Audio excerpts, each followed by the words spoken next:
So, welcome to episode 10 of No Shame. We have a man here that is an absolute character, but not only that, he is the white Mike Tyson. This man has serious knockout power, and most importantly, he's from Wales. You know what I mean? So, John Phillips, introduce yourself, you might as well, man. Well, I'm John Phillips. I'm from Wales. Paddy said in a nutshell, I'm a crazy Welsh bastard. Well, that was it. Catch us next week. Great show. So John is John's a Welshman, yeah, right, and a proud Welshman. We just need to be saying there before we went on camera there that he's actually more Irish than he is Welsh. Is this true? Yeah, do you know, Pat, as I was saying, I didn't actually know that I had any Irish connection. And it's mad, actually, how much Irish has influenced my life and got into my life, really, because my first boxing trainer and my main boxing trainer, I credit my punching style and that, was Irish. You know, and it's just mad how everything fits in. And then I was explaining that for Christmas, you know, I treated my old man a bit, got him an iPhone. He's buzzing, he can FaceTime, he can just about text. And funny enough, he's been going to these classes now once a week, how to work an iPhone, believe it or not. Right? I fucking kid you not, right? And he's in the class the other day and he's texting, "Hi John, I'm able to text now." I fucking clicked on. I thought, no, this isn't him. This is the instructor. I text back, "Dad, remember that time I caught you shagging a goat?" Text back, "See you later, John." So anyway, while setting his iPhone up, it turns out I need to ring up and fucking go for all these fucking passwords and etc. So I'm ringing up and his second name is Bagley, Gerald Bagley.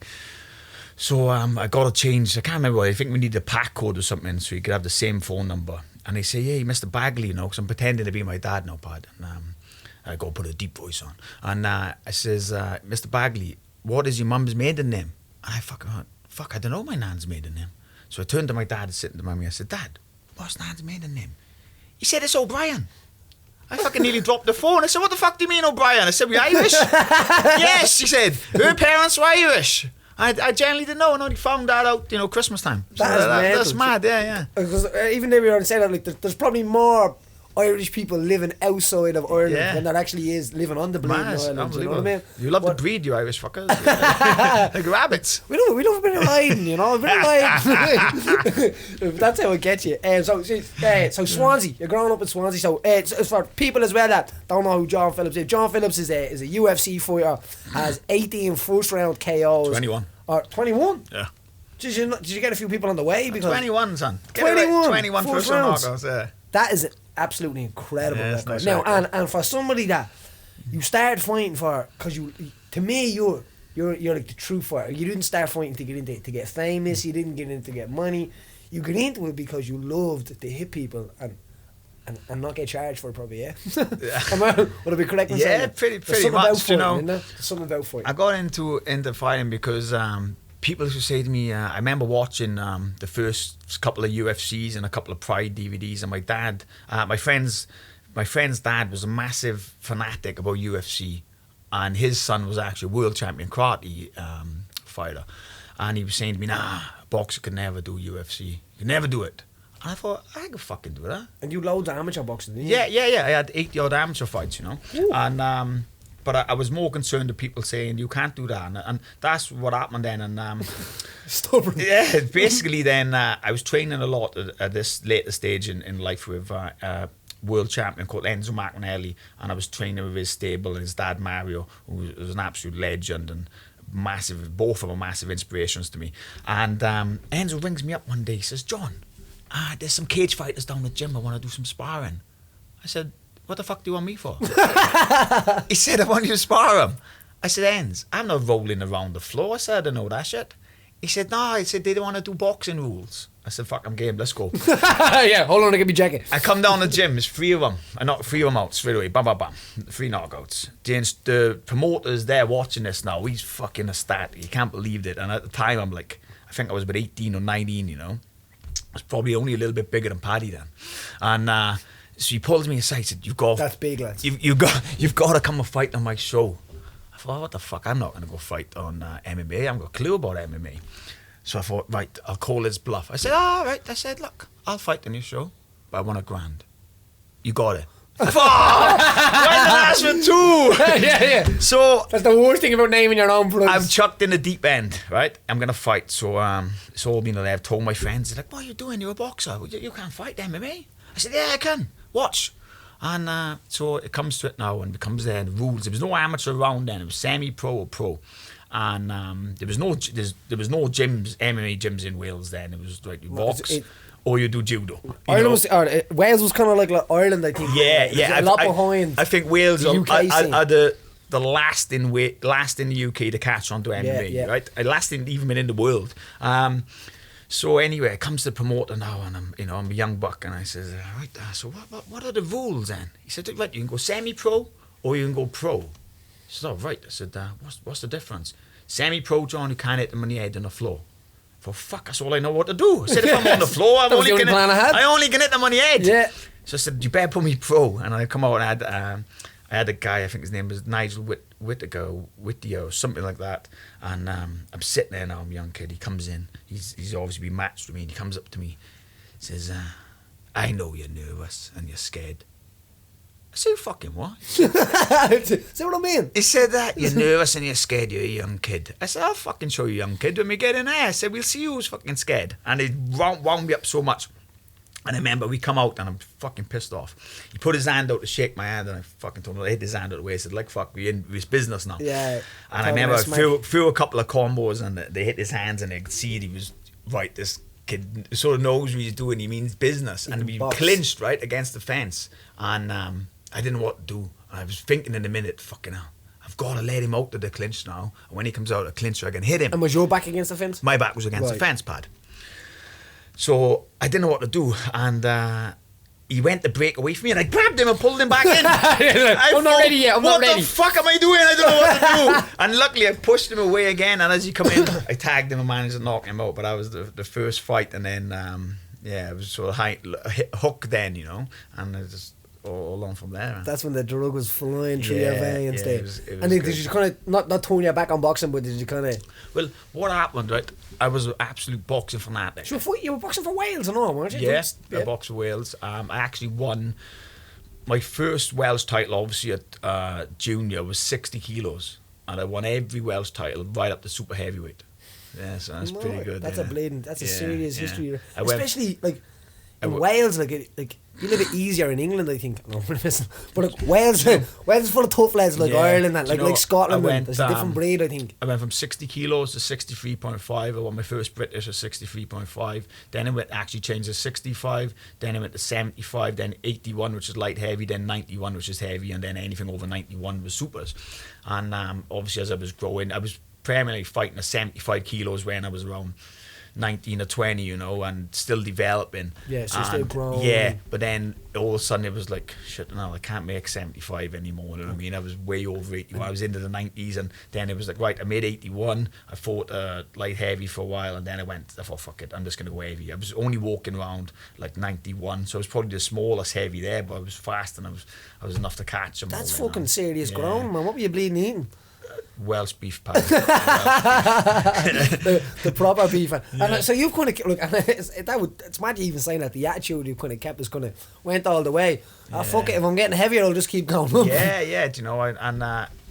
We didn't really understand the weight cutting and staying in shape. We back home you eat proper food, you eating your pies, your potatoes, your bread. Everything's chips and bread. Yeah. Chips with bread and soup with bread. Everything is bread. Carbs. And I was like a boxing fanatic, and I won numerous Welsh titles for the gym.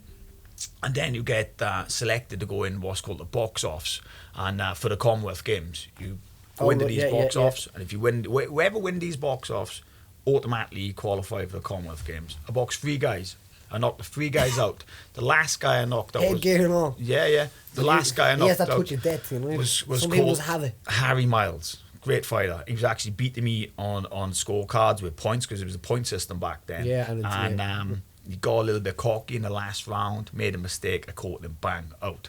And the Welsh team actually took him instead of me to go to the Commonwealth Games, and I fucking absolutely broke my heart. And I was training at the time. I'd always boxed with a club Gwent ABC, but I changed club then. I boxed with Boney Mine ABC, and Enzo McNally was in my corner, and Mario McAnally, and that was it for me. That was like a turning point. I said, fuck this, I'm going to MMA now. I said, I've lost my heart, and it's so corrupt, and it's pissed me off. Yeah.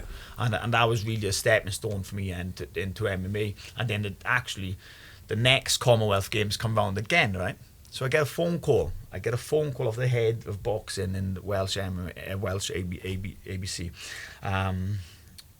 Fucking hell, I can't remember his name now. It'll come back to me anyway. Great, but calling. I'm a nightmare with fucking names. You'd be doing well if you remember something. Yeah. His His name will come back to me, but Colin.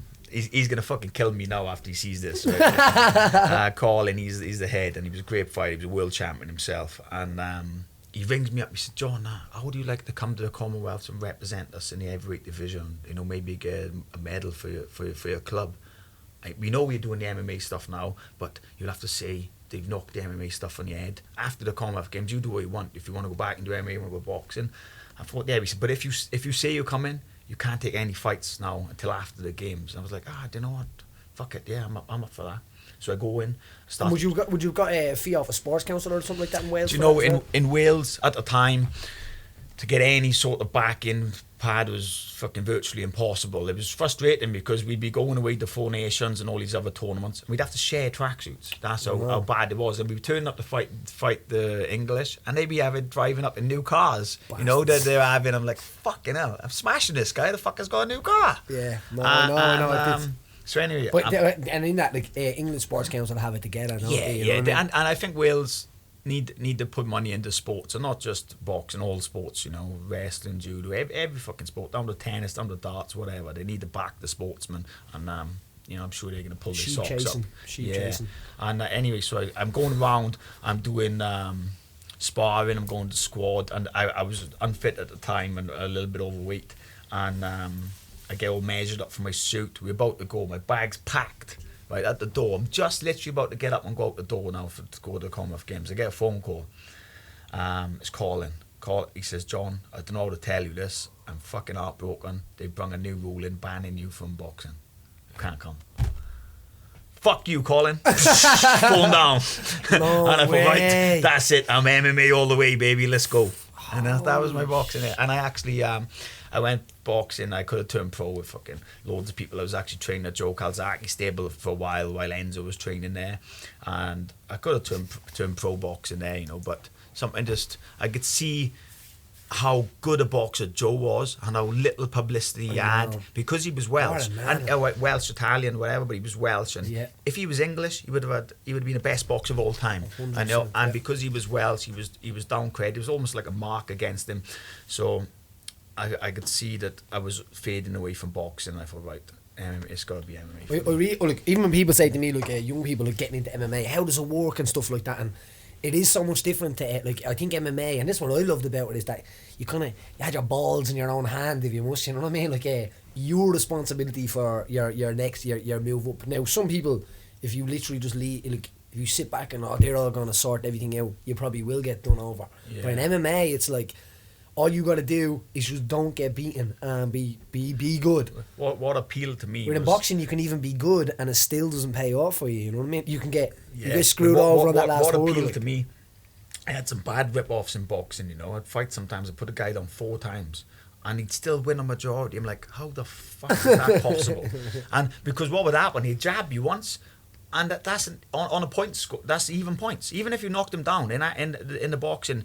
It was just 1 point, and sometimes he won't score body shots, and I like to throw body shots, so I won't get that. And if they were clever enough to hold on to you, you come forward, they'd hold on to you, the ref would split in, it'd just be a stalemate, and they'd run and hide, and sometimes they'd pinch a decision off you for not fighting, being negative, and that pissed me off so much, politics. And then I thought, well, you can't do that in MMA. MMA is like a gladiator. If you're a better fighter, it shouldn't go to the judges, or if it does, you're going to prove that you're a much better fighter than what your opponent is. And it really appealed to me, the gladiator aspect of, like, kill or be killed. You know, if your skills are better, you're going to put the guy away. Yeah, and that's important, and it's a good way to look at it as well. You know what I mean? If you go to put the guy away, whether it's MMA or whether it's boxing, I think that always shines through. And anyway, you know. So you were saying about, because I'm going to touch on you about Calzaghe, like Calzaghe from. Like in Ireland, there's a nation that is proud of his achievements and its heroes. You just have to be absolutely ecstatic with that man. Oh, he's a beast, man. He's not like a secret Bono or anything, is he? Like, you know, most people really they don't like Bono, but everyone thinks, oh, Bono, surely in Ireland he's a king. You know what I mean? No, I have nothing against Bono, you know, personally, but Calzaghe's not like that, is he? Calzaghe's a true hero, is he? No, because he comes across like that. Guy's a legend, absolute legend, and you know, good to hear that. Like I said, I trained. I went from the Gwent ABC, which I started boxing, to the Boney Mine ABC, and I later went back to the Gwent. But when I went to the Boney Mine ABC, my coach Mario, his son Enzo, was world champion at cruiserweight. He fought David Hay. He was a bit unlucky against David Hay, but the guy was a beast and a massive inspiration to me. I'd look up to him and I'd be sparring him and this and that, and then he had gone up then to Joe's stable, and he said, hey, look, you know, why didn't you come up and start training me at Joe's stable? I was like, oh yeah, okay, that'd be fucking wicked, you know.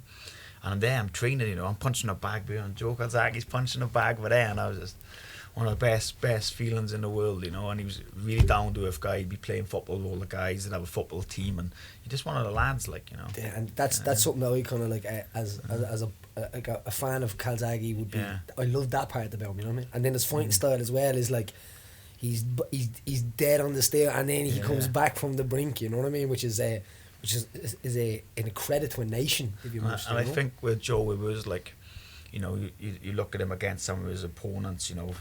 One of the fights that jumped out was like Jeff Lacey, or something Lacey. I think it was Jeff Lacey, black American guy, left hook Lacey, I think they used to call him. Guy looked phenomenal, looked a beast, muscly, and you think, oh my God, he's a little bit out of his depth there. And then Joe would just have this dog in him. That's what I mean. He has to. You can see the dog torn over. Like, battered him, man. Do you know one of the best things about being in that stable? Anytime Joe fought, we'd have ringside seats. So we'd be sitting there with all the celebrities and watching the fights, and it was great. So I was ringside for a couple of his fights, and I was there for the Jeff Lacey fight, and it was one of the best fights I ever seen. The experience as well, yeah, I'd say. It was. And so say the idea, like, so did you find that you had much, like, kind of negative feedback from turning your back on boxing? I won't say turning your back, but like just getting fed up with, like, kind of wanting to take control of your own. The boxers hate MMA.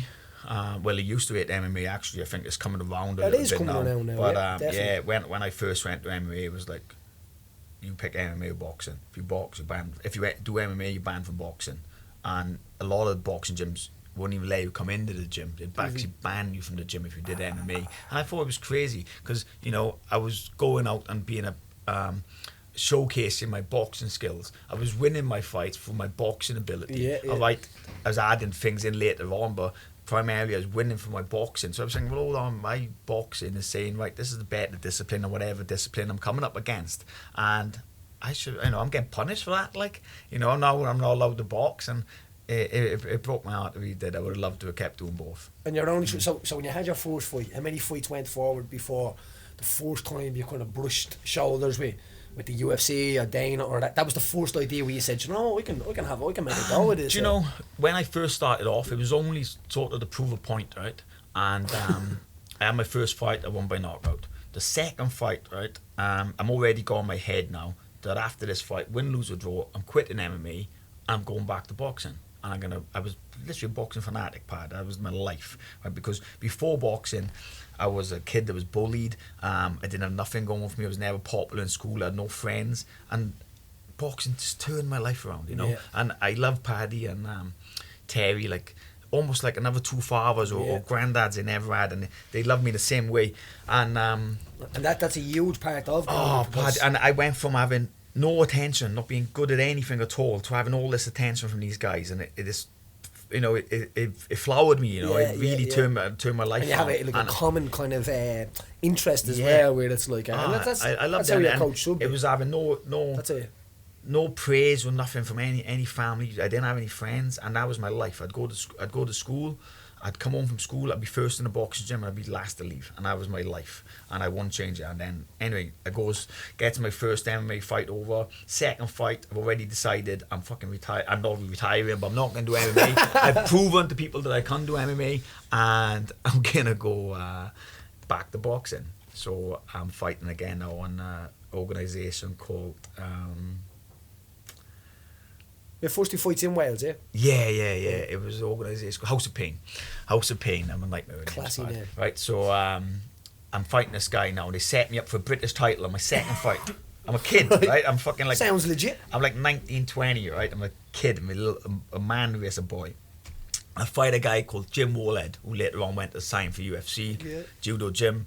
Guy's, he's a really experienced guy, right? And so anyway, before we fight now, he doesn't know me. I don't know him. He doesn't know nothing about me. I don't know nothing about him. It's not like you fight now and you check each other out on YouTube. Yeah, you don't have a name. You don't have nothing, right? So anyway, the promoter pulls him aside. He says, "You're not going to beat our guy. He's the fucking best boxer you'll ever see." "Ah, right," he said. "He's a boxer." "Yeah, he fucking hits like an horse." The oldest one in the book. A light come on in Judo Jim's head. "Take this motherfucker down." So I come out, I'm ready to fucking throw down. Next minute, Jimmy does this judo shit to me. Throws me on the floor. Yeah.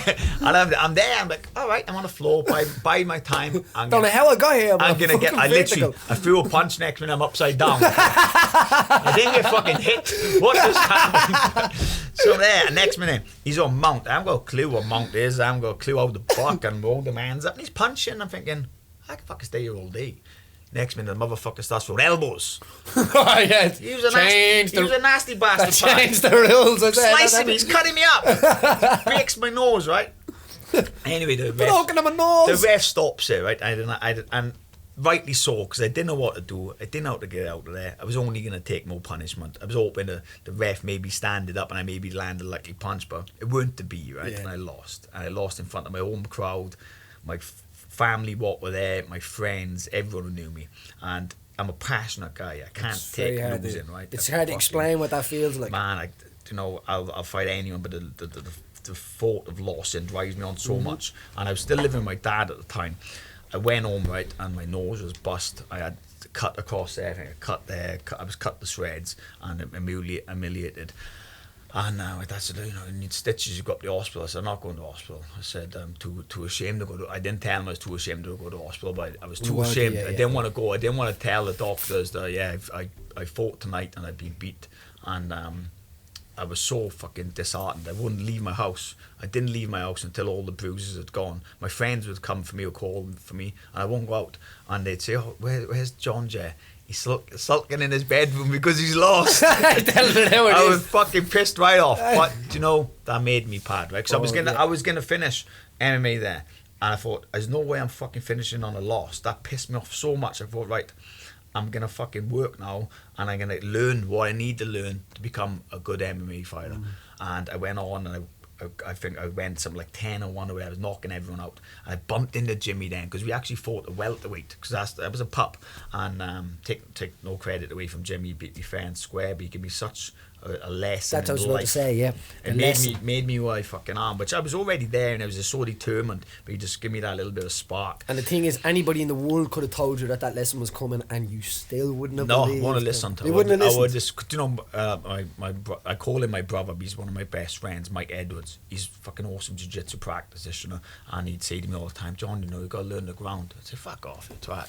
My boxing's too good. I'm gonna knock him out before they grab hold of me. And I've been like this all the time, right? So anyway, loads of the fight, and I've gone on then, and I'm like 10-1, 9 first round knockouts. I bump into Jimmy in another show. He's moved up to middleweight. He says, Jimmy, I've heard you moved up to middleweight. I'm fucking raring. I want to fight him. I'd fight him. You're there. You know what I mean? I was ready to have a fight with him in the changing room. Yes, John, I have moved up to middleweight. He said, to fight everyone but fucking you. He said, there's no way I'm ever fighting you again. He said, I've seen what you doing to people. He said, that's my claim to fame. And he's done, yeah. He was a nice guy, like, but it is, and most of the guys like that you get them lessons from. You get a lesson from. Unfortunately, I probably got my lessons in the gym. It was never on the live stage where it was like. Now we all, like, I've lost in front of my hometown. You lost in front of. It doesn't matter what level it is. I don't care what anybody says. It's like the same boot in the bollocks. Yeah. Do you know what I mean? People say to me that don't understand the concept of fighting, and they say to me, "Are you scared of fighting? Are you scared of what'll happen to you?" And I'm not scared of fighting. I'm not scared of getting hurt. Good. I'll fight any no man one on says this that, yeah. planet. I'm scared of losing. Don't want to lose. I don't want to let people down. And that hits me so much. If I lose, I think I've let everyone down. I've let my friends down. I've let my coach down. I've let everyone down. I've let myself down. That sickening feeling. That pushes me on them. And I'm training. I'm like, I actually picture myself telling people, oh yeah, I lost, but this is the reason I lost. And you're telling the story over and over. Everyone who asks you how the fight go. And these fuckers, most of them want you to lose anyway. Do you know what I was just about to say? And that spurs me on. I'm like, no way am I fucking going to tell people I've lost, let's get it on. I used to highlight them people in my own head as well, the guys that you're like, that bastard will have too much of a smile on his face when I lose that day. Do you get what I mean? And that I think that's the same way. It's just twisting something around and using it as motivation rather than 100%. Defeating you. You know what I mean? Tackling Phil. I'll I'll give you that one, son. Do you know what? It was actually Chelsea said it to me when I was coming in. She was like, you have to ask him about how the Welsh people say get your jacket or something.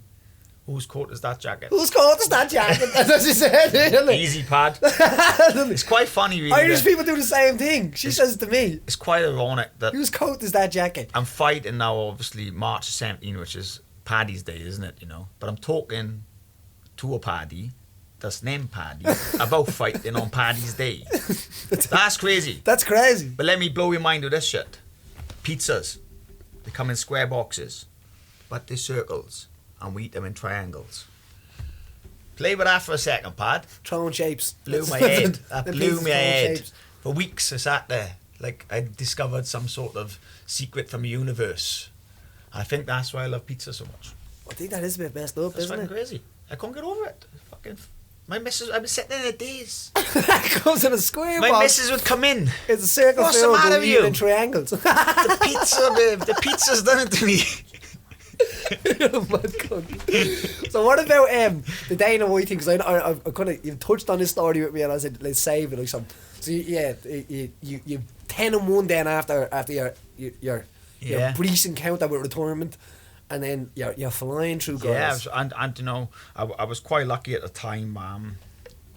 Because like I said, there was no MMA in Wales, and You have to have a serious belief when there's no platform, there's no and even path. even now it's only now creeping onto it, and we got a few little stables coming up, But It's a good talent. It's a hotbed now. there's a lot of talent. And I'd look at people when I was back home, and think he's a beast, but I haven't got the right training behind him, or the right Direction, opportunities, direction, opportunities, etc.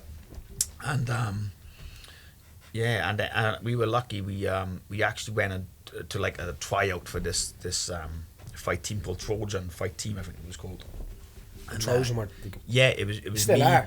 Mike Edwards, Phil Rayburn, and Jordan James, and we all went. And we all got not scouted, but they all were more than happy for us to come and join the team. And we'd stay in Cheltenham then from Monday to Friday. And Cheltenham from Swansea is about a 3-hour drive. We'd go up on a train and we'd stay in the guy Charlie's house. And it was great to see how then a camp would be run, and he'd get us great fights. We'd be other people on the team I'd look up to, like James Thompson, Zel Galicic, and we'd go away then and fight in Croatia, or fight in Thailand, or fight in Tokyo, and it was just, and I'd never been abroad before, and to go all this and do all this was just, it was unbelievable, and it was great memories from fighting for them guys, a grown experience. So that's kind of the idea. Yeah. And then when did the idea of the Ultimate Fighter click into your head? Was that trials in Vegas or was it in London? Do you know? You tried out for it, didn't you? I went to 3 tryouts, Pad. 3 tryouts had been. Was it in London or did you do the Vegas? The first tryout was in London. I went to Vegas twice. Or the Palace Station one? Yeah, Palace Station. What a shithole. Yeah. No What offense to Palace Station, but you need to update your shit, right? Yeah, Get updated. It's I'm with you. Anyone that goes after this road, I'm like, don't stay at Palace Station. Don't stay there. And another one I stayed in Circus. Oh, bad place. Bad Bad shop. creepy fucking job. Me and one of the boys turned up. We actually stayed there the night before the trials. And the guy gives us a key and goes, You're in the back. You got to go down the road. You got to take a him. right. I'm like, what you mean down the road? We're in the hotel. And he's like, no. You're out the back, son. We With the ended up chickens. That's exactly it. We went past the chickens, you know what I mean? We were in a hotel motel, you know what I mean? Like, This was proper. We ended up getting a pizza. It goes to show how much we knew about nutrition and stuff like that. And it was one of my mates. He wasn't even fight. Next morning we woke up. The pizza was walking like ants. I mean, and cut. The place was in bits. It was. But then we got upgraded to the Palace Station. Yeah. It wasn't I stayed in Caesar's Palace, and that was nice. Different, a little bit different. Lovely. I stayed in nice places after that, but do you know what? I wouldn't take that back. Them experiences. No, it was great. Where was the trial? Well, I went to the trial in London. Christ, do you know what? A friend of mine actually has it on tape or phone or somewhere. He does actually have this footage. Right, he's showing it to me. His name's Kerry Morgan. So we go to UFC tryouts in London, and by no means I weren't ready to go to UFC pad, but in my head I was. That's what I'm saying. In my head I was. I was the best man on the planet. That's all that's important. But I didn't have a clue. I was young, I was a pup. So we go there, we get some pads, we have a grapple. I didn't get subbed. Fuck knows how. I don't think the guy knew how to grapple either, so we were just rolling around and not doing anything. So anyway, they pull us aside now and they're picking welterweights and middleweights. And Dana's seen me at the pads, and I think even the pad guy has whispered to him, "Oh, look, this fucking guy can hit." She pulls me aside. He says, "Hey, didn't even know my name. I don't even think he called me a name." He says, "Hey, if you drop the welterweight, we'll take you." I said, "Nah, you're fucking mad. I'm not going to welterweight." I said, "I'll have to cut my leg off." I says, "No chance." And he said, "Well, that's the thing, John. If you go to welterweight, I'll take you." I said, "Nah, you're mad. Like, I'm not going to welterweight." He said, "You're too small to angle the middleweights." I said, "I hit harder than any middleweight you've got." He said, "You think you hit harder than Anderson Silva?" I said, "I'll fucking kill Anderson Silva." I said, "I'll punch an hole in him." And he was laughing. And he was like this brushing me off, and I was dead serious. And it's on film somewhere. I'll have to get my friend to dig it out. And I can't wait to remind him about that when I'm at the top. But it's kind of like, even the shot that Weidman dropped him with, is kind of like one of your shots, isn't it? That big looping. I think my shot's been a bit more deadly than that. More deadly than that? Yeah. He wouldn't never I don't think he'll ever wake up. He never, the milk bottles in the fridge would be still rattling. The guy's a beast, but no, like I said, he's a legend. The man's a legend. I was very confident young man, and I'm still confident now in my punching ability, and if I hit him, they go down. But I think even that confident ability you're on about, that's a huge part of getting where you're going, because when they like most people don't understand that the early part of your career is like wading through shit, you know what I mean? It's like, it's never kind of really easy at that start. No. But that energy that you have there, that energy that you're on about, Eminem actually says it in his new album really great. He says, "Back in the younger days, I used to be so motivated, like that carrot was right in front of my chase. It's so fun to chase it then, you know what I mean? Yeah. But then as time goes on, that it kind of it can fade, you know what I mean? And you get like, I remember people used to say to me about like, say I would be trying to fight guys that were a little bit kind of older than me when I was younger, and they'd be like, "No, you're too hungry," and I'd be like, "Fuck you on about?" Yeah. Do you know what I mean? Like, and they'd be like, and now I kind of understand in a way. You don't have any food, or? No food. It was kicking back in there. Bad times. It was like, you're too hungry. You know what I mean? 100%. And they didn't want to be in there with somebody that's like nothing to lose, like risk free, and just going 100%. For it. You know what I mean? So the idea of like that. So some people that don't even know, like John has moved over to Dublin. He stays over in Dublin. He has the best camper van you will ever see. I've upgraded now, Paddy. Where are we at? Where are we at? Tell us. You know, right? You couldn't upgrade better than that camper van. Oh, Paddy, I'm rolling. Big time now, bro. Big time. I'm looking, right? And the camper van idea really appealed to me. So I had a cracking Jeep before that. So he stays out the back of the gym. This is what you had done with Phil Rayburn and stuff like that. They can't. So anybody that says that, "Oh, I can't make it because I have work on a Tuesday," that doesn't cut it. These boys came over from Wales. They live at the back of the gym. They started with a camper van kitted out. The best camper van stories you'll ever see on the Instagram. There, Pad. Make sure you check his Instagram out. But like I said, you even had the notorious man in, haven't you? We know you had to take part. We had to take over the car park. That car park is ours. A load of Welshies out there, vests on, brushing teeth in the morning. What are you looking at? So what happened, right? I trade the Jeep in for, right, I've got to get something now that'll fit all my dogs in and something I can sleep in and stay in Ireland with. So I get to see this camper van. It's the bollocks. I get a camper van. It's great, but I never stayed in a fucking camper van in my life. Don't realise I can't stand up in it. That's a nightmare. I got to do everything sitting down, right? And it's great, if you go away for like a night. What was it? A little transporter or something? It's a transporter, right? Transporter, It's a cracker. She's a little wildy. Wildy. So if you go away for a night, maybe with a missus or something, it's fantastic. But when you're sleeping in that camper van for 2-3 months, it's not so fantastic. Yeah, Pissing in bottles, really goes. ringing John 2 a.m. I need a shit. I gotta get in the gym. I can't hold it any longer. So anyway, his life. I've gone home now and I thought, right, I've got to get out of this camper van. I've got to get something different. I've got to get a big mobile home or something like this. And I'm about to go try and get a mobile home. And my cousin says to me, he says, why don't you get a caravan? I said, I don't want a caravan. I said, that's fucking shit. He said, you can tow a caravan, you can have a tidy car, I have a caravan. And better than that, he said, I got a caravan you can have. I'm like, I can have? I said, oh, it can't be good. He said, it's not the best, but it's free. It's not going to cost you nothing. So I went and I had a look. I'm going out to have a look at the caravan. And I was very sceptical. I gets there. Yeah, she looks a little bit rough on the outside. Not the best to look at the outside, right? But when he got in, she was dry and she was like a palace. There was so much room in there from the little camper van to the caravan. The camper van's like a spread your wings. I can stand up, I can do aerobics. And that was it. I had that then. So I brung it back over and I thought, right, I'm going to tow this to SBG and not tell John. I'll just put it at the back. So I put the caravan up, I set it up at the back of SBG. John comes out and was like, who the fuck has brought a caravan in? I'm like, oh yeah, I've moved in, John. And he's like, oh right, okay, just, we may have a couple of complaints about that. I'm like, yeah, if they complain, just tell them to come and see me. And he's like, all right, cut a long story short, they complain, caravan's got to be moved. I explained to John, look, at this point, I can't physically afford to stay at a caravan place or rent. Lucky for me, John said, look, you can come and stay in my gaff in the caravan. So John's in a big mansion. I'm in the little corner of the gaff in my caravan, and he chucks scraps out the window to me. Come on, Welsh boy! Come on, Welsh boy! Have that chicken leg! And that's where I am now. So I'm lucky that John helped me out. But you're in California now. You're in Tallaght now. Yeah. If you're. Yeah, well. Queen of Tallaght, Saggart. City West. Don't give me that shit. There's no such thing as City West when I was growing up. It was Tallaght. I don't know. They were Jonestown fields, and when they built a swimming pool in it, they became Fortunestown fields. It's crazy how the names change when the upgrades come. It's actually right. My friends are like, because before I stayed in John's apartment, and everyone was like, fucking hell, what's John's apartment like? I said, well, just a standard apartment. It's the same apartment as you would have and I would have. It's exactly the same. It's his apartment. He's a very modest guy. And now he's got a mansion. It's a fucking mansion. And everyone's like, oh, what's the mansion like? I'm like, oh, it's lovely. It's a great area. There's some big houses around there. And I'm starting to walk around now thinking I'm living it up. I'm rubbing shoulders with celebrities. This area is really posh area. No.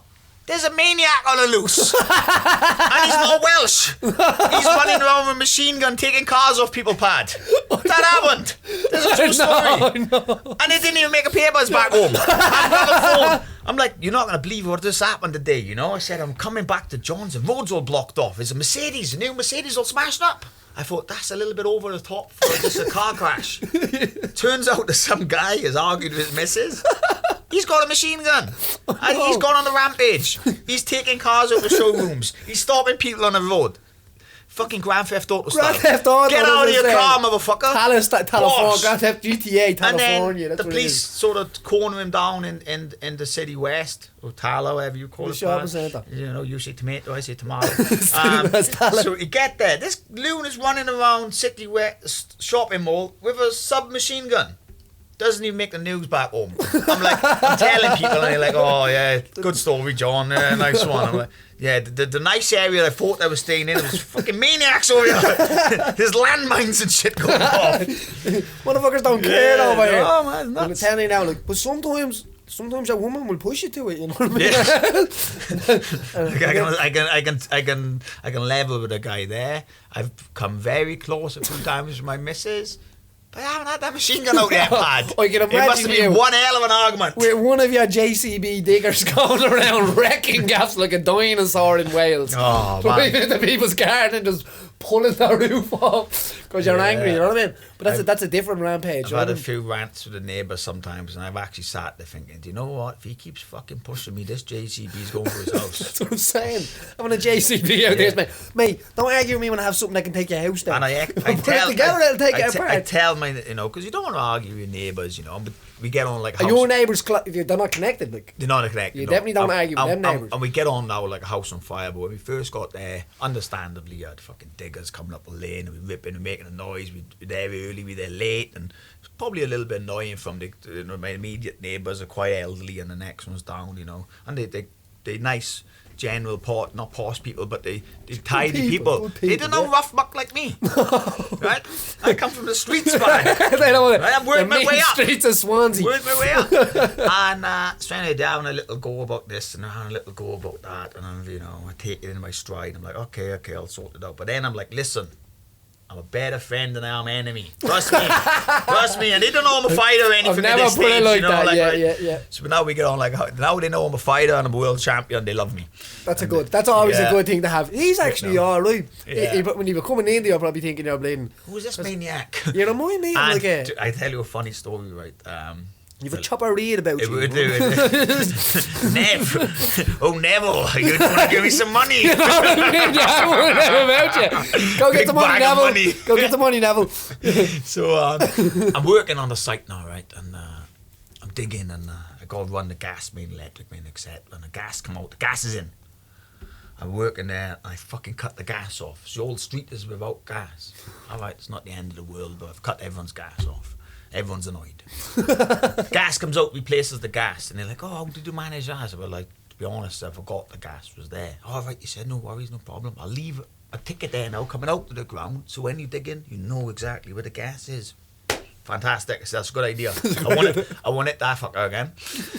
So I'm on a digger. I'm early Sunday morning. I've been out on the night before, so I didn't want to be there. I'm fucking pissed off, and I'm in a daydream like this. And I'm thinking, right, I'm working by because you built your own gaff, didn't you? Yeah, you built your own gaff over there. So people are like, he doesn't just hijack diggers, but he built his own house over there. Gaff, right? Bit the dream. And I'm looking over there thinking, I've got much more to do now. And next minute, this massive waft of gas hits me in the face. I've done it again. Gone through the gas again, right? So anyways, a massive thing now. Nobody smoke! And before this, I've already gone through the electricity and shut the old street off, right? So anyway, the gas come out and they're fixing the gas. But while they're fixing the gas engineer makes a mistake and water runs down the pipe to the gas main. This doesn't sound much if you're not in the game. This is a big problem. The whole system has got to be shut down. So everyone is without gas and without water for about a week on my street. They hate me, Pad. They hate me. So, and actually when the engineer comes out, he says, "Oh, fucking hell, mate. They weren't too happy last time we hit the gas next door neighbours. He said, this time," he said, "they're going to be tired." So I thought, right, I've got to make it up to these guys, you know, because I'm a clumsy motherfucker. I'm banned myself from a digger now. So I've knocked my own wall down twice. And I've gone for the gas twice and electricity once. And you still lived. I'd quit now. And so anyway, I got a nice bouquet of flowers and some chocolates and a meal for a nice fancy restaurant by me, and sort of made it up, but they weren't happy. I wouldn't blame it. Yeah. Like and Wales is cold, I'd say, as well. Oh, cold for them that week. I bet you had your gas. I was in the other house, all hot and toasty, getting ham and cheese toasties on. Them fuckers are gonna hate you when they hear this. What was it? So you got the contract at the UFC. So I remember, man, I for somebody when. Not many people can be happy for people. I was delighted when you got that contract because I knew you deserved it. I knew what you were doing to get there. And your phone episode, the black phone. Yeah. Best little call I've ever seen for a UFC show. You know what I mean? Yeah. The ideas were perfect. What was your best one? Do you know? If you don't know, what he was doing was he had a black phone and he had a picture waiting for Dane at the call, and he had. I think you must have had about 50 photographs, didn't you? In all different locations. All different places in the amusements, in the shower, you know, anywhere I'd think, right, where would I just normally sit, or someone would normally sit. And I just have the phone with me, you know, on the park bench, I have the phone sitting next to me, I don't be looking at the phone, waiting for the phone. And it was frustrating because, you know, I knew I was good enough to go to UFC, and when I come over to fight for SBG, John was like, right, you know, we're going to fight for the BAMMA world title, and get you to win the BAMMA world title, and then you'll be in UFC. So I win the BAMMA world title, and the UFC then come calling, and John was like, yeah, they said, you know, you got to win a couple more fights, and they, you know, they watch him, but, you know, I was like, fucking hell, what more have I got to do, you know? And I'm coming over here and putting myself in debt, you know, fighting. That's you the know, thing. Yeah, People don't see that part of it. You obviously don't make any money until you get to UFC, and it's only later on in UFC where you start making. And it's not money. It's know, not. as, Yeah, as you know, Pat. you're not walking out as a millionaire straight away. Yeah. You got to build yourself up. Yeah, and you know, it's a massive risk, and it weren't as if like UFC had said to me, look, we're watching you win your next 3 or 5 fights and you win. I would train like a beast and I would have done that, but I really lost the appeal for it then, and I went and won another fight by knockout, and then it was just, you know, I seen some fellow Welsh guys fighting, and they were the first Welsh guys to sign, and because the hotbed had kind of happened then. And it I'd say it pissed me off at the same time. I was happy for them obviously, and you know they were doing great, but I was like, I should be there as well, you know what I mean? And they actually signed a middleweight, and they called this middleweight the best in Wales. Really got under my skin. Marshman would have been. Yeah, it was Jack Marshman, and you know, take nothing away from Jack, he's good, but at the time I was so annoyed, thinking, you know, Belfast was his debut, wasn't it? Yeah, and I was thinking, I've got a better record than him, and I was actually weighing a stag do at a time in Newcastle, and we watched the fight, and one of my old teammates, Brett Johns, fought, and they both done great. Brett Johns, stud, absolute amazing. They both done well. I remember seeing him fighting 8 rounds for Cage Warriors one night on a bleeding net. I was at that as well. In London. Was it Cardiff? Was it? Is he for Cardiff or London? It might have been Cardiff. 8 rounds he fought for a bantamweight title kind of thing. He's another guy that has made it. He's a little beast. He's a beast. And well, anyway, I was just so annoyed. I was like, look, you know, I should have been there. And I said to the guys, I was so pissed off, right? It ruined my stag do experience. So my friend stag, and everyone was like, you know, you were right. And I'm like, yeah, I'm alright. Do you know what? No, I'm not fucking alright. Tomorrow I'm gonna make a video. And they're all like, what the fuck you on about? You'll see tomorrow when I get home and making a video. And luckily the video went viral, and it was a good. Because he got clipped with a left hook, was it? Left hook he got knocked out with? Actually, Jack won. He knocked the guy out. He'd been lost. It's hazy in my head. He's lost since, but he on his first fight he beat the guy, he knocked him out, and had fight night bonus. He done really well. Credit to him. But I was just so annoyed because I'd actually asked to fight Jack previously because he was the Cage Warrior world champion. I was the Bama world champion. It would have made sense for me to fight whoever was the other champion. Especially Wales being of course. Small and to turn around to the UFC then and say, look, I'm not only Bama champion, I'm Cage Warrior champion. Fucking sign me, you know, come on. And that was my goal. So I'd already asked to fight him out the UFC, and then all of a sudden then he was being credited as being the best middleweight to come out of Wales, and really got under my skin. So yeah, that I'm the king of Wales. So you know, I'm the fucking king of Wales. And then I done this video, and then my friend Kerry actually come up with the idea of the video with the phone and stuff like that. So first of all I done a video calling him out, and then my friend said to me, look, what would be really good idea? Get an old fashioned phone and we'll go around and we come up with the idea. We went on all day, and it got some really good motion, and luckily enough the UFC said, you know what, you're obviously a bit of a character who can actually fucking fight, let's sign you.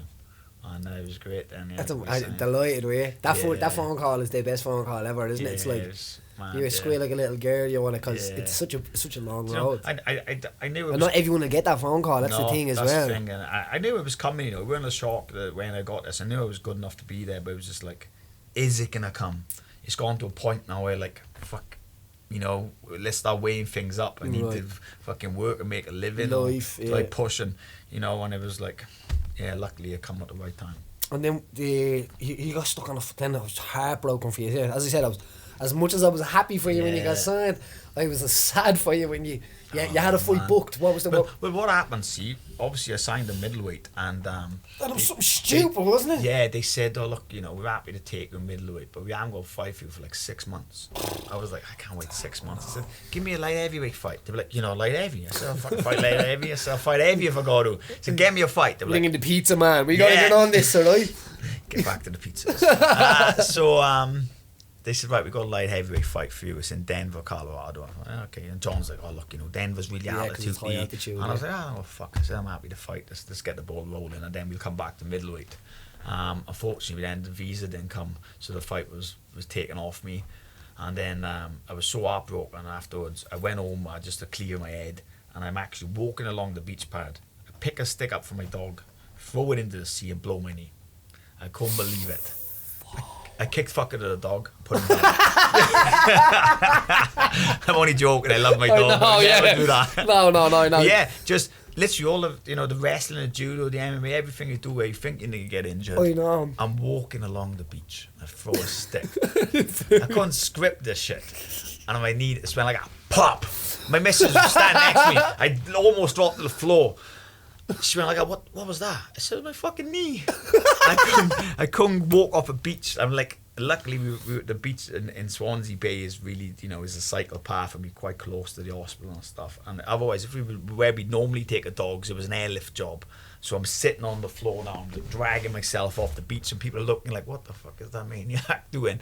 I've got 6 dogs with me, I got my missus. I'm like, both scooting along the beach. Leave me with the dogs, go get the van and just drive it on the beach. And she's like, no, I can't, I don't even know how to drive automatic. I'm like, my missus, I love her a bitch, but she's a bit of a ditz, like, It's a go-kart. I'm like, just drive the motherfucker onto the beach. I can't get off the beach. I can't fucking move my leg. And yeah, so that was that then. So it was off then.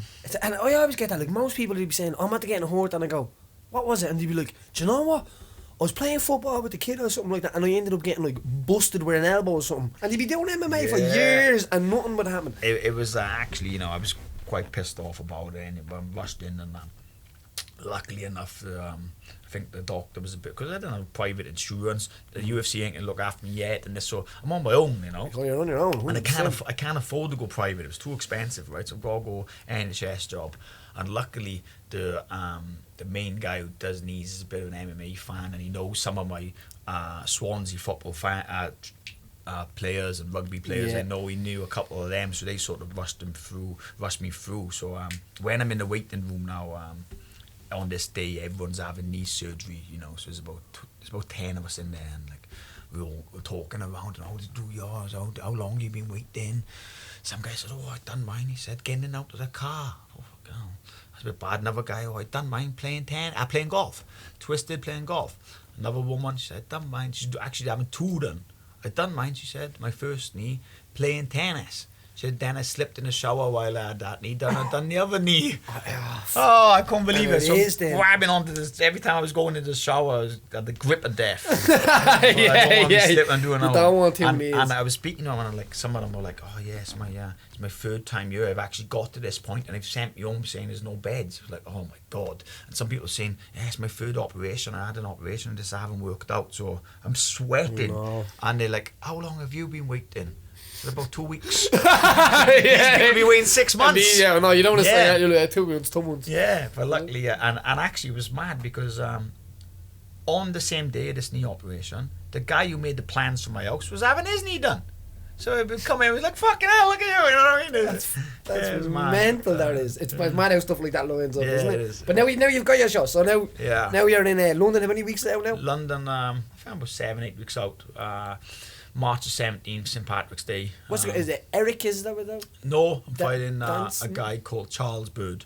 Oh, he changed it? Yeah, no, I was always Charles Bird. I was supposed to fight Eric Anders again after my surgery, and I come back or fit again. Then I was supposed to add another fight. I didn't know it had been announced, but I thought they were going to give you the same fight. No, I had another fight scheduled then for the States. Again, then I hadn't had my visa. So I'm like, this is setting me up for a fall almost, you know what I mean? And I've got to train, even though I think the fight's not going to come off, but I've got to train because it does come off. And I'm setting myself up, I'm telling everyone I'm going to fight, and then I know the inevitable is going to happen. I've got to tell everyone I can't fight. And it was so heartbreaking just going through this visa crap, but hopefully now it'll get sorted, So you're looking forward to it now? Oh, I can't wait. And it's so close. Because this is almost like my 4th attempt of fighting, so I'm ready to go. I'd fight today if I could, It's just wrap yourself up in bubble wrap, man. You'll make it to that. Yeah. We go through some Robin's Roundup here, so there's loads going on this week, I think, isn't there? So I think the first one to go straight to it's a bit of crack. Is we'll just start with 220. The weekend just gone there. Were you watching it? Yeah. What's 220? UFC 220. UFC, just gone. Right.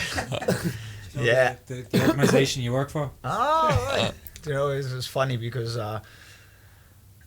it's a bit funny actually. I only see it because obviously I'm in the caravan life now, so simple things like running water, TV, and that all almost go out the window, So I only see like the next day or as it happens on Instagram the highlights, but I watch the highlights and some cracking fights. Big shock. I mean, Well, not a shock. Like Miocic is a legend. Well, what we were saying was that even before that, we were saying like Francis is a big, powerful guy, and to take down like usually the guys, and you would probably be able to kind of say, yeah, he's right there. Like, a guy that has superpower and that can knock you out with one shot doesn't tend to come to the gym and work on his takedown defense, and 100%. and doesn't really work on like getting back to the feet and the important stuff that keeps you in the part where you are most dangerous. You know what I mean? Where it's like swing, bang. Yeah, I knew it was gonna happen, and kind of like not that false technique, but it kind of is because it gives you the gratification that I think fuck it, I did it again. I think Francis, I would pronounce the second I Ngannou. wouldn't even try it, man. Okay, yeah, but you know what I'm talking You're about. Welsh, I'm Irish. We big don't guy. made for them names. The big guy. The big guy, yeah. Francis Anyway, I think he's had it almost like a little bit too easy, and he's relied on his strength has come That's what I mean, every yeah. time, but this time he was taken out of his comfort Now he's a zone. beast as well. Yeah, I think he's definitely going to come back, and to be honest, I was actually happy for Steve to win. You know, he's the underdog. Such a great he was guy as well. smaller and you know, he landed some great shots himself. Beautiful right Yeah, hand. yeah. And he few on the recoil of that jab. Yeah, a few times he had him a little bit hurt. And I think if he'd thrown a couple more, maybe it could have gone a different way. But he played the right game plan. This isn't striking, it's MMA. You know what I mean? You've got to be a good all rounder. And I think Francis will come back, but it was a massive learning curve for him. Massive. And the idea of even Stripe when Francis was getting up off the fence, that he didn't kind of like rush to pull him back out again. He kept the pressure on him. I'm actually going to do it in a technical session tonight, going through that. Like, he kept the pressure on him and let him kind of get back to his feet, Bap. and then pulls him back down. And it's that constant zapping. zapping where he has like a lovely kind of underhook on the back through the backhand, and he's using it like as like a pry bar grip on the back of the neck. And Francis just pushing into it, and he's kind of controlling all the way up, and then he's changing back into the double, and At the same time, then his knee in the body and doing little shots, just sapping. You know and then the story of the striking is that like, Francis is kind of coming in with that jab, either uppercut or jab, or right hand. And then Stripe gets the timing on the jab, and on the recoil of the jab, he's stepping in with that like cobra like right hand. Bodom. Fairness to Francis, he can take a good Take shot. a fucking shot, yeah, can't he? He took some good shots. That was like a Clint Eastwood shot, you know, one of the chip he chin and all swung that. that down from Mississippi. From way up, Yeah. he did. And then like the DC fight. So the DC fight is another. But there's something I seen in the DC fight, and I think anybody that trains in SPG and that like that kind of would have copped it as well. The defense, we call it would have been the Queely. You know what I mean? The Peter Queely. Yeah. The idea of defending the single leg, and Vulcan. Yeah. Oh, I got that right, didn't I? Yeah. Mentioning names is my Yeah. biggest Oh, Paddy, weakness, man. I'm not messing. I've been telling myself all morning, Paddy. Paddy. Some messaged me the other day and said Patty, P-A-T-T-Y. Hey Patty, my name's Paddy, motherfucker. But anyway, DC gets on the single, has his head on the outside, and Vulcan puts the defense in, like grabs the back of the ass of the hamstring with the right hand, has the frame with the left hand, but he keeps the shin on the inside. He keeps his leg straight on the inside. If he had brought his leg on the outside and uses the shin, like DC is probably like I'm talking about DC here, and I'm talking about wrestling defense, which is kind of like shut up, Paddy. You know what I mean? But like this, I know for a fact. You know, and what I'm fucking looking at, if he had to put his shin on the outside, DC would have. He would have been in no space. He would have been literally connected to a leg and putting the force of the line into it. And the thing is, you know, when it likes a DC, you know, he's an Olympic wrestler, so it's like you can be a good wrestler. And he can be a fucking there's wrestler. levels. You know what I mean? It's the same as jiu-jitsu, striking, whatever. But you know, whatever you throw at him wrestling, he's definitely seen before. 100%. He might have changed that. That might change the fight. Like that detail of just having the shin on the outside might have changed the whole fight. Another thing I've mentioned about the Francis fight is because I watched it twice. If you go back and look at it now, the reason why I like looking at that fight is because it's the idea of a big, strong man coming over to try and knock you out, and it's kind of real self-defense-y, if you must, you know what I mean? It's like how to close that down, because that's probably what you're going to be dealing with. And if you look at his belly, after the first round, you can see his belly, it's like in and out, like. But actually, he didn't go. He should have went to the kick. You know, some people actually use that as a breathing technique. If you look at the Gracies, they breathe through their stomach. Yeah, or you know, if you keep your like diaphragm out or something like that. A lot of my friends deep. try it back. Well, I've never got the grips of it, but one of my friends, Owen Glindy, he's a freak. He's an Olympic level judo, Olympic level wrestler, and he's about doing 10 kilos. You'd never sweep him. You wouldn't sweep him with a truck. He does MMA, and he's coming up, and he's going to be one to look for in the future. But he actually breathes through. When you train him, he's doing, and you think, fucking hell, this guy's a maniac. But he's actually breathing through his stomach, and he goes, you know what I mean? He's like, say, he's 110, sometimes even heavier, and he goes as quick as a middleweight. He's deadly. So, but would you never worry about getting a bang on that, like getting a shot? Like I know a shot on a recoil on a big deep breath like that, you'd be for days. It seems to. I suppose you haven't checked that for him. I think. He doesn't like to stand up. Me, I give him that. That's what I'm saying. I don't like the wrestling do judo with him either. No, you want to stay away. Whenever we do jiu-jitsu together, there's no even technical. You know, if he says, "Oh, John, do you want to do a couple of technical rounds?" You're like, okay, let's fucking go, you know. And he's like that meme, and trying to do roll, and the guy has a knife behind his neck. I swear, he's a maniac. It's like, and he's at you like everything's 1 speed, go 100 miles per hour, and he's just a thing. But when we wrestling and grappling, it works really well for him, and obviously that's his strong point. He's working on his striking, but I think he'll come round and. Guy's a fucking freak, like. But two of them blended together, you're talking about a specimen of them. Yeah. If you were a black eye.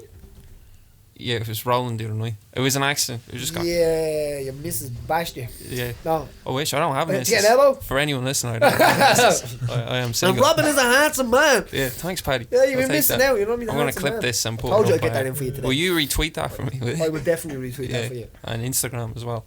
Yeah. There's no one good looking on Facebook anymore, so we don't have to worry about that. That's the truth. I'm still on Facebook. How would you? We're not good looking. Fuck. We used to be good looking. We traded it all. Don't fight all the the young ones. People. We've got nothing to lose. I've seen that post this morning. That was class. Well, actually, someone actually thinks I'm quite good looking on Facebook because I got some fucking oddball making fake profiles of me, saying I'm single and messaging people. But I won't be so. And I bet you your girlfriend's like, I don't care. Stop it. I won't be so bad, right? If this guy was trying to hook up with really nice birds and stuff. He's messaging fucking fellas. A few of my mates like, hey, what the fuck you messaging me? I'm like, what are you on about? And they screenshot it and showing me.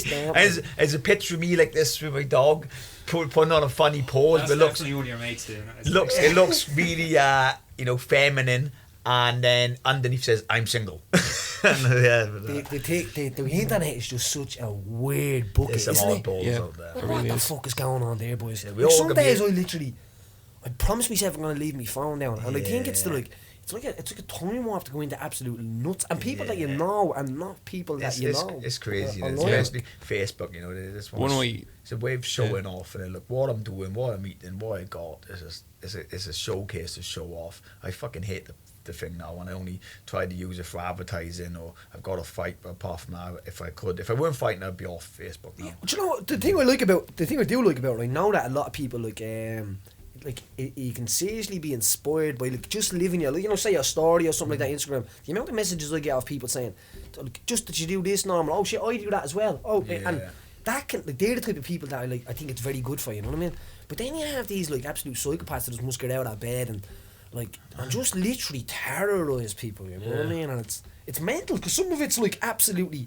If you there's been times someone say something negative to me and I've been and I'd say something back and then they're all right with you. Yeah. Then they're sound. I don't understand what people get from it though. Right? Okay, you can be a keyboard warrior and you give the big one, etc. But when you pretend to be someone else, what do you get from that? No. I always message back. Obviously, recently now I'm to my friends who've had a message off this person. I'm like, ask him to FaceTime you. Ask him to meet you.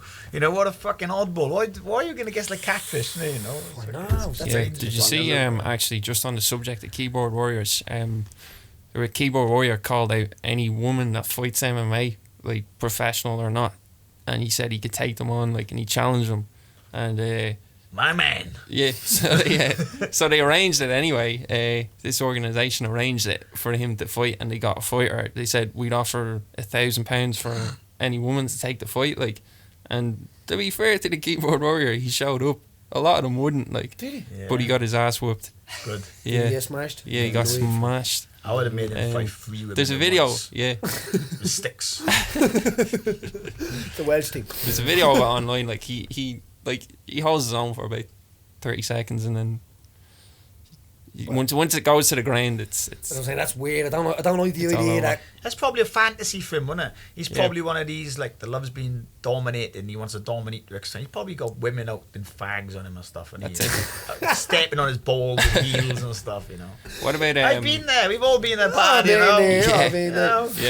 yeah. What about John Kavanagh was talking about it on Twitter last night?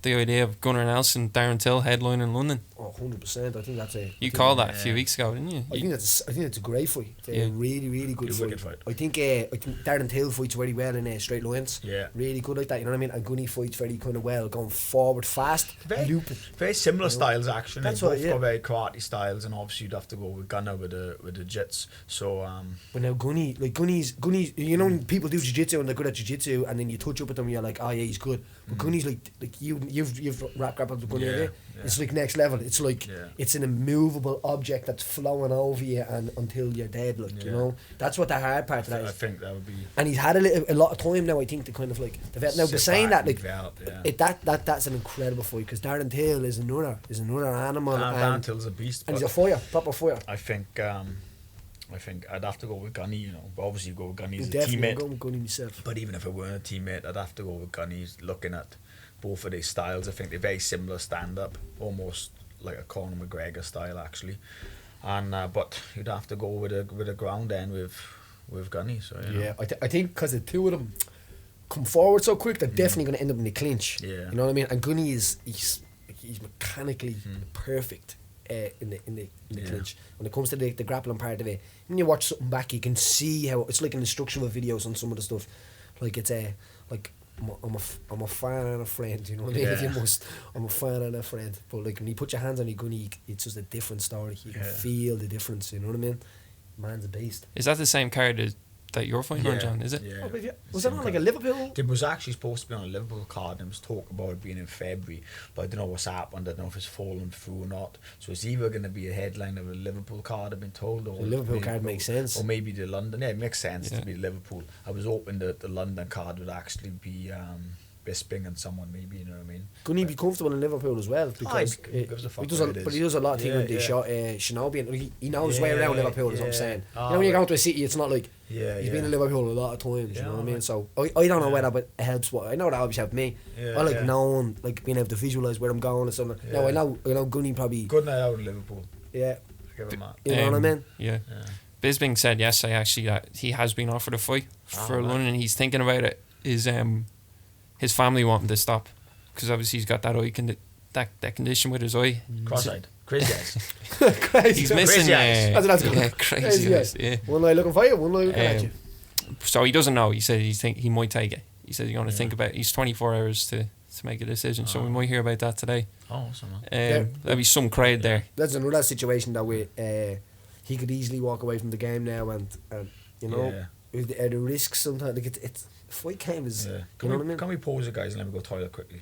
Well, we're gonna finish now. Are We'll we- finish it real okay. quick. Yeah. Can I hold a piss for 5 seconds? Yeah. I'll have to. Oh, we go. Yeah. Yeah. Whatever you want. Yeah, we can pause it. Wanna have a Yeah, piss yeah, on? yeah. Okay, so we're back after that short break. Piss break. Yeah. How was it on Paddy his needed a dump. We had to stop, guys. I'm sorry. Well, I have. I'm well experienced. I have my dump before we start because I've got caught before. Paddy's a very regular man. He goes the same. Yeah, I'm like clockwork. Hashtag I get my clean bovril whip. in. Right, so we'll continue where we left off. So it was out this week, big news that they might be doing a Mighty Ducks reboot, but it's just a TV series. Oh, Have you ever seen a Mighty Ducks? yeah, no, I've seen it. A what? Yeah, The Mighty Ducks, remember? the movie. Ah, the Mighty Ducks. Yeah, it might be coming back. Yeah. Oh, I hope it does. I love the Mighty Ducks. I wasn't a mad fan. No, the Flying V. Well, no, man, no, yeah. Flying V. No, Come on, I Pad. wasn't a fan. Get I up, swear to God, the flying V. When yeah. Flying V, kid. When they pulled out that flying V, like they were down and out, Yeah. like, and they broke out that flying V. Everyone used to love it growing up, and I Yeah. just was not a fan of the Mighty Ducks. I just didn't do it Coach for me. Bombay. Did you? Yeah, that was great. Mighty Ducks, bro. 1 out 40, bad. Do you know, I suppose. actually, about a year or two ago, it'll definitely be on Facebook somewhere. I'm driving and I spot someone wearing a Mighty Ducks top. I slammed on in traffic. I was like, I gotta get a picture with this guy. I left my car in the middle of the road, jumped out, I run over this guy. I said, I got a picture of you. He's like, oh, what? I said, you got my Ducks top on. I got a picture of him. It's on my Facebook somewhere. I thought this story was going to end. And then I knocked him out. Yeah. Then he disrespected me and I took the top. Yeah, have it in my house. Some of the greatest comebacks of all time were from the Mighty Ducks. They just always knew how to do it. But anyway, we'll move on to something serious now. Oh, please no.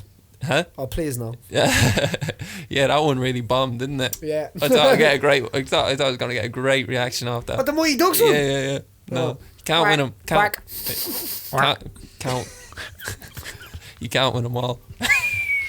I might just cut that one out.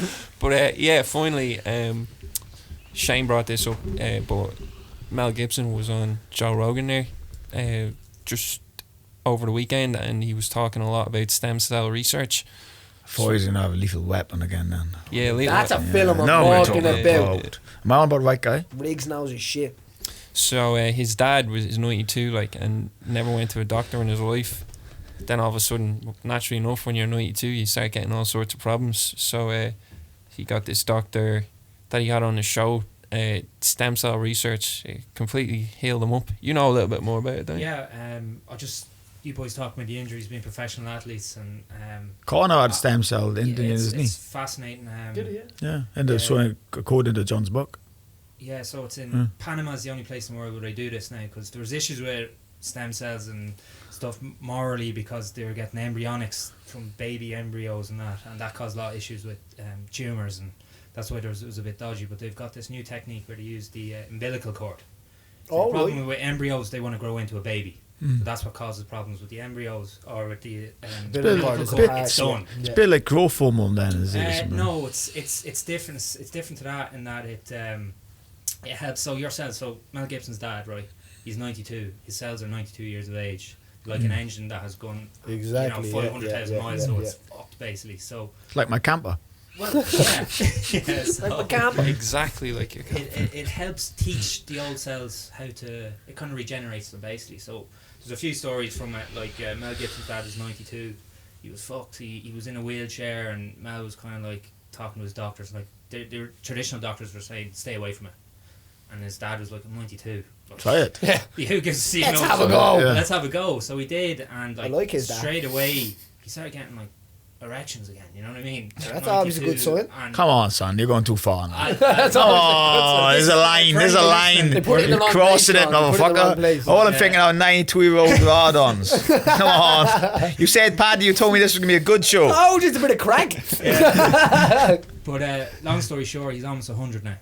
Wow. And Still got hard-ons. yeah, hard on. he didn't go into too much detail on that, but there was a guy another one, he had a plane crash. He was a National Geographic photographer and flew planes. They crashed a plane. He was paralysed from the belly button down. Was he getting hard on? He is now. He's back. He can walk again now. They were all getting that's hard impressive. So you can walk again, and what did he do? Like, how did they? What? They intravenously, so they injected into you To the spot where to the it's spot, like right. his hips and show. Like Mel got shoulders done, and from a fighter's point of view, Baz Rutten was in, and like he's had a lot of issues with his neck and all that, but he said it was like getting lightning bolts coming through his fingers with the energy he got again. And TJ Dillashaw has been in as well apparently to fix his shoulder. Oh. Is it expensive? I don't know. I'm sure it's expensive enough, but No, you just got to sacrifice like a goat or That's what something I'm like that. thinking. Yeah, they want blood. yeah. Some sort of ritual device, as long as it's a sacrifice, you can get it then. I'll swap you a dog for a bit of stem cell. You know what I mean? That's something you could do with No Shame Paddy. Fly over and get your stem cells. A bit of stem into cell. your back. Man, I'd be all over that from Yeah. from me back. We'd be all Yeah. over that. 'Cause we Not seen that you- like me back's in yeah. bits, but it's like it's always on me. My mom's on me. Come back all jacked. Yeah, you know what I mean? Come back. Paddy on the rise, you know what I mean? You're right now, never to be live, you know what I mean? You get everything done and you forget to get the back done. Like, that would be it, wouldn't it? You know what I mean? Yeah, but look at the arms. Yes, the guns. These are these are deadly. Where's these arms? Watch your neck. Your neck like a whip the arm. I've already messed. Just in time for the beach beach bod season as well. Sun's out, guns out. That's I it, isn't am it? the coolest Yeah. motherfucker on the beach. I am the palest. I'm the most unique lad on the beach. You know what I mean? I'll be in Spain. Paddy, if pale, you covered in white. if you ginger took your beard. top off now, it'd look like someone chucked emulsion on the couch. we would You're sitting glow, there. we would. Is that Paddy or is it emulsion? And in the winter, it's even worse. In the winter, I get whiter. Like, you know, as it's going into like the season of winter, I get whiter and whiter and whiter. And there's actually Dave, you know, Dave Fogarty.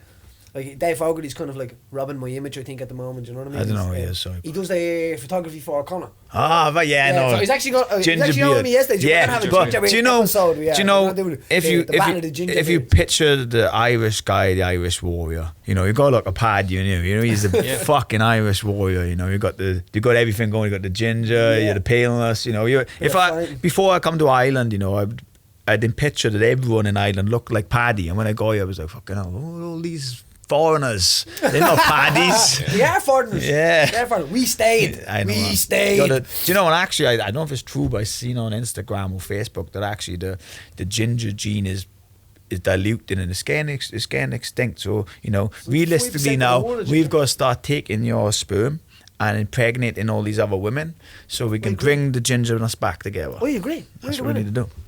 And it's not. Is it going to be the bottom way or the other way? Well, I don't know. Because, you know, it's got to be If something. it's for it's research negotiable. purposes, You know, I'd the sacrifice fatties we do the Great boring way. The hotties we do the traditional way. There's a bit of ginger in me as well. Let's chuck that out there. You're a bad man, yeah. Paddy you're a has bad man. you have the 100% Irish seal of approval, don't you? There's Yeah. not a lot of products that do. We got Irish beef. We got like. You got Irish fucked up butter. couches. Yeah, we got. fucked up. They don't know this, right? You don't know this with this video. But you know, there's a pillow missing from this couch, and every time I move, this pillow keeps sliding away. It looks like a worm's, but the pillows are moving from underneath me. Oh, we're gonna wrap it up on that. It's a lovely couch, but there's a pillow missing. I'm not happy. Like a magician, you never reveal the secrets. I don't know. I've got a feeling that whoever come before, they had like some sort of souvenir and was allowed to take a pillow. So I'm taking this pillow now, right? I'm the second guy. I'm having this. It was a height thing. It was, as we were saying at the start, it's a height thing. When people are tall, we don't want them looking bigger than you. We sit them down on a cushion. You know what I Yeah. mean? Maybe a few inches. Let's try it. A few inches. Let's do it. Hang on out. Hey! Oh, actually, it's more comfy. So how are you getting on there, John?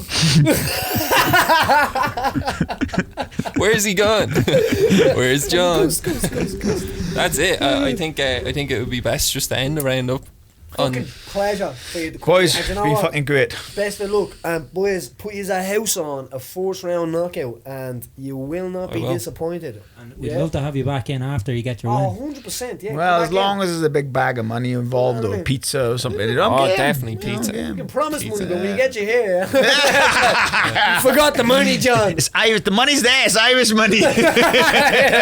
You'd be grand. A wink. It was funny talking about money. A quick little story again, right? I come over here and then I've been going to Celtic Warrior Gym and training with Packy Collins, Steve Collins' brother. You know, great guy, great stable, chap. fucking great. And we've got on like house on fire with everyone up there, you know. And so every time I'm going there now and I'm going to the shower, he's giving me this token, you know. So I'm putting in a shower, having a shower. I don't realise that this token is actually money. So I'm going up the Paddy every time. Oh, can I have a shower token? He's giving me a fucking shower token. He's taking it out of the box, and he must be thinking, this starving Welsh bastard.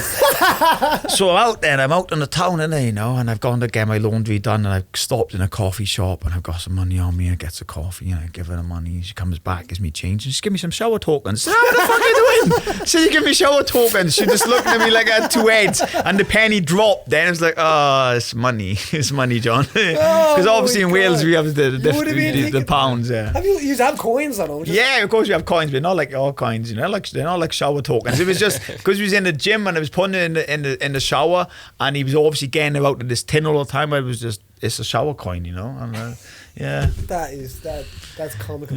You're a fucking legend. I had to be a fighter. I was too fucking thick to be anything else. We out. Look after yourself. Gentlemen, thank you, Paddy. Best of luck.